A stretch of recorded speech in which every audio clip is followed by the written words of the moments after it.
Hello, everyone, and welcome back to Strike Zone with St. Paul Saints Manager George Tsamis. Strike Zone is a weekly program that gives you, the fans, the opportunity to ask the St. Paul skipper questions about the Saints, baseball, or sports in general, or just seek George's wisdom about life events. In this week's program, George talks to us about the impressive play of Aaron Gretz and Max Garrett. He talks to us about what's the best father and son baseball combination of all time. And George tells us whether he would grow his hair out to play Mark Hamburger in Mark's biographical story. Let's get right to Strike Zone. So let us welcome back Manager George Tsamis down there in Sioux City, Iowa. George, let's first of all begin with your team updates for us. Yeah, we just we got in this morning from Winnipeg about 3:30 in the morning, and so we're in Sioux City for a big series here against a good team. And since we last spoke, we have signed outfitter Chad Christensen, he's got off to a good start for us. He was an A-ball with the Twins, and he can play all three outfield spots. And but he's done well in the week that we've had him here, and so that's nice to see. And we've also signed back Gene Escat, who was released from Mexico, and so that's a bit. We think he'll help us, and we were looking for a right-handed reliever, and so we think he'll be a good one. That is excellent. The bullpen really looking sharp for you of late, so you're going to be pretty thrilled about that. Yes, we played a real good series. I mean, Winnipeg's they have a good team, and they have a good lineup, and you know what? And they have some good starting pitchers too. It's just one of those weekends where we just swung the bats well and played good defense, and our pitchers did a good job, and our bullpen did a good job, and it was just one of those weekends that just things went right. And but yeah, we're happy with what the bullpen has done here lately. Well, let us head to our fan questions this week. The first one is from Jason from St. Paul, who says, I know you're getting some great performances on your team, but where do you think you would be without Gretz and Garrett? These pickups are brilliant. Yeah, I'll tell you what, they were both pleasant surprises, both of them, and obviously with Caldwell getting hurt, and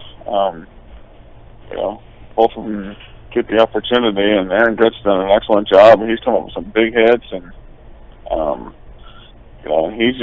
he's been real good back there, and Max Garrett, he maybe hasn't had the chance that that Gretz has had, but when he's been in there, he's been pretty good, and he got a big double yesterday, and throwing, he throws as good as anybody in this league, and a couple of teams tried to steal on him, and he's an impressive catcher behind the plate. He throws real well.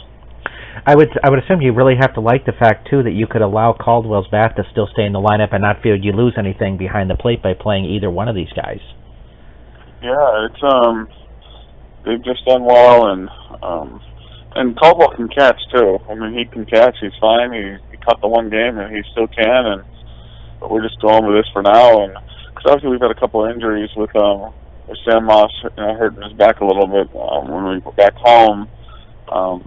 And then in Winnipeg, Tanner Baber got hurt and hurt his hamstring. We had to put him on the disabled list, so we were forced to play. When the injury happened, we had put Christensen at third base and Hansen at second, and they both did fine there. But the last couple of days, we put Alonso at second. Alonso had a minor injury too, and he missed a couple of games. But Alonso played a good second base yesterday, and that's what happens, when you have injuries and guys step up and get the job done. That's a good team, and that's what the guys are doing right now. So should Robert Coe be loosening up his third base glove? Well, Robert Coe did take batting practice the last few days. That's the truth, and because we were worried about being short player on the bench there because of the injuries, and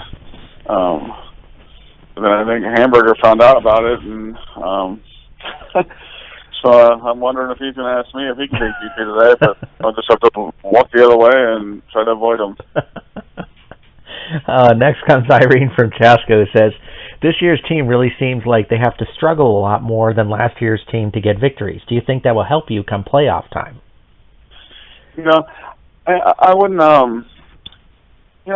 don't know. I don't think it's struggling. I think we're playing well, and I think the other teams are good too. And so, there are no easy teams in this league. There are a bunch of good teams, and but to pull out these tight games and play good for 9 innings, that'll definitely help down the stretch. And but I wouldn't even call it a struggle. It's just we're playing well, the other teams are playing well, and we just at this point we're just playing a little bit better. Walt from St. Paul says he heard you talk about having to trade Mike Gilmartin. He doesn't really understand why he had to be traded. Can you explain that? Yeah, in the league here we have these player classification rules where you can only carry 5 veterans, 2 LS5s, and 4 LS4s, along with carrying 4 or 5 rookies. And at the start of the season, we came into camp with 6, and that's when we ended up trading Michael Burgess to the Atlantic League because we had one too many veterans, and we didn't want to do that either. But with in Gilmartin's case, you're allowed to have the 2 LS5s. We were, playing with the Phantom deal a little bit, putting guys on, and that weren't hurt, and it's just tough. It's just tough. We did not want to trade him, but it's tough to. You got to stay in those classifications, and he's a good player. He did a real good job for us, and Caleb Theobar's an LS5, and Cody Scarpetta's an LS5, and obviously we feel Gilmartin's a quality player, and we felt Scarpetta's a quality pitcher as well, and we felt we needed the other starter, and it's just the way it worked out, and it's too bad that it happened that way, and because Gilmartin definitely deserved to stay, and it just didn't work out that way. Gary from Minneapolis, with all the moves you've made, he would like to know if you feel like your pitching staff is finally filling out the way you want. Yeah, I think it's I think it's they're doing a good job. It's going okay now, and especially lately too. Like the bullpen's done a good job, and it's always nice when you feel you have a quality starter going out there, giving your team a chance to win, and that's what they're doing. The one thing I think you have to like about this year's team a little bit maybe more than last year is that your bullpen seems really deep. You could probably go 5 guys that you have incredible confidence in, I would gather. Yeah, it's lately especially they've done a good job. I know earlier in the season it wasn't. Even maybe the first week, even Caleb struggled a little bit, but in the last 2 weeks, Caleb's been outstanding. His fastball's better, his breaking ball's good, and when we had lost Shields to Mexico, we were desperate need of a pitcher, and we reached out to Benji Waite, and he has come in and done a real good job out of the bullpen, and he's put up some quality innings and big spots, and so yeah, you do feel a little more confident, with what you have down there. Next comes Vic from Bloomington, who has kind of an interesting question. He says he hears a lot of criticism of pitchers for not being able to go much past 5 or 6 innings, but that seems unfair. Pitchers throw 10 pitches between innings and 50 or 60 before a game. If a guy throws 100 pitches in a game, hasn't he really thrown like 200 or 250 on that day? Yeah, that is an interesting question, and you try to. Even before the game we were throwing, there's a lot of pitchers that would throw 50, 60, 70 pitches before a game, and you try to want to cut that in half, get it down to right around 40, or because you don't want to. You want to save those bullets there for the end there, and it just depends how the guy's stuff is. If the guy has good stuff, and after 6 innings he's at 100 pitches, and his stuff is good, then we'll leave him in. If we feel he's getting hit, maybe getting a little tired, then we'll take him out. But it just depends how the stuff is. Amanda from Eden Prairie asked, she saw that Mike Zuzalik has 8 saves and a 2.12 ERA. What does it take for a guy like that to get promoted? I'm glad he's doing well, and he's just got to keep going out there and getting the job done, and you keep doing what you keep throwing well.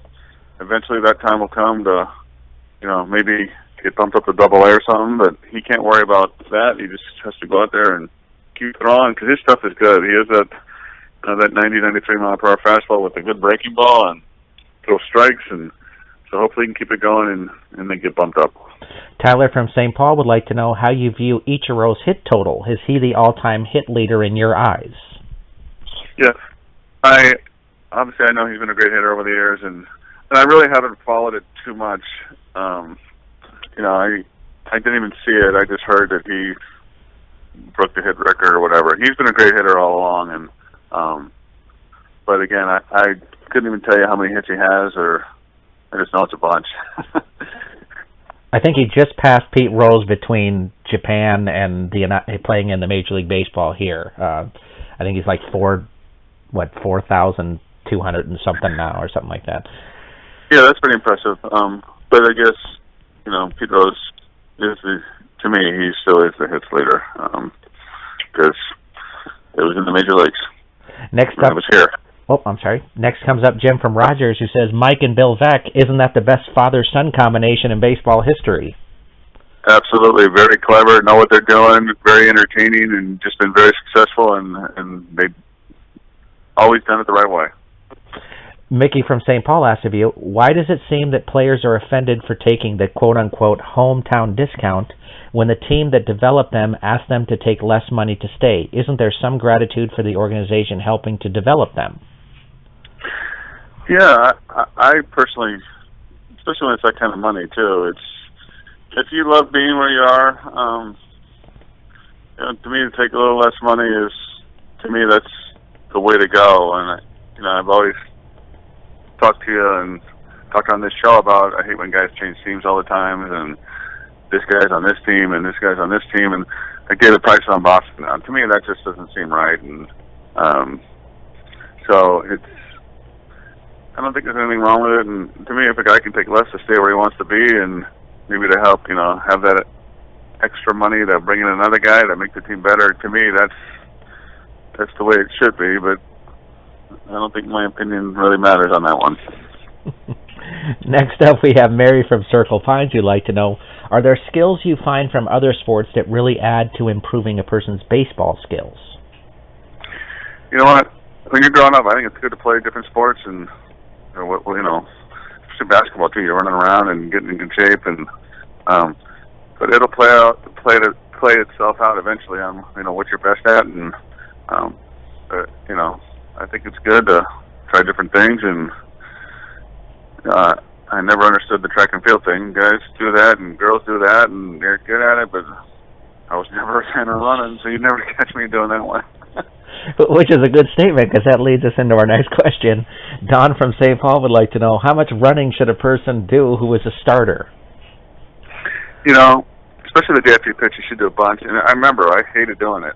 And you can only run, foul pole so many times, without, it's boring, hated doing it, but you need to do it. And you can make it a little more exciting, too, Have somebody throw football passes to you, just so you have incentive to be running and to make it meaningful. But put some headphones on, do something. But the day after you pitch, you should run a lot, and the next day, and maybe the day before your next start, maybe you can take it light. But it's so important to be in good shape, especially as a starting pitcher, because you need those legs in the 6th, 7th, 8th inning, and you don't want to run out of gas. But was never a fan of doing it, but it's something you have to do. I don't know exactly how many laps he would do, but I remember last year, with the exception of game days, that Pedro Hernandez ran around, the concourse there at CHS Field every day, with the exception of the day he was pitching. Do you know how many laps he was putting in on that at all, or? I don't know, a bunch. And some guys do it 20 minutes, some guys do it 30 minutes, and again, it's important to do it, and it's just something you want to keep those legs strong, and you don't want to get tired late in the games. Ryan from Minneapolis, heading into fantasy football, would like to know, he knows it's kind of early, but he's developing his fantasy football lists and was wondering what you thought about Dez Bryant. Is he a good risk in an early round for next season? Yeah, I haven't really paid much attention, but obviously he's an excellent receiver, and he's probably up there at the top, and but like I said, right now I really haven't, paid too much attention to it. See, they're coming with you with fantasy football questions already. Here we go. Well, it's a couple months away. Jack from Woodbury would like to know, how long has it been since you actually got to enjoy Father's Day off and with your family? I don't think I've been managing, it's the 18th year, so there's never been a day. We've had games every day, so it's all good, and I love my job, so we just keep doing it. Hopefully they can let me do it another 18 years. Absolutely. Mark from St. Paul has our last question of the week. He says he saw that Mark Hamburger said he wanted you to play him in the movie about his life. Are you going to grow your hair like Mark's? Come on, George, that would be super cool. Yeah, that's a good choice by him, and sure, I would do it for that. Hey, you know, it's tough when those things are on, when they're on. Sometimes it's tough in the dugout for us to hear what It's hard for me to hear what's being said, and I really did not hear that until just now. And but I think it'd be great. And Hamburger's, he's a great teammate. He's a great guy to have on the team. This is a guy that he wants to win, cares about winning.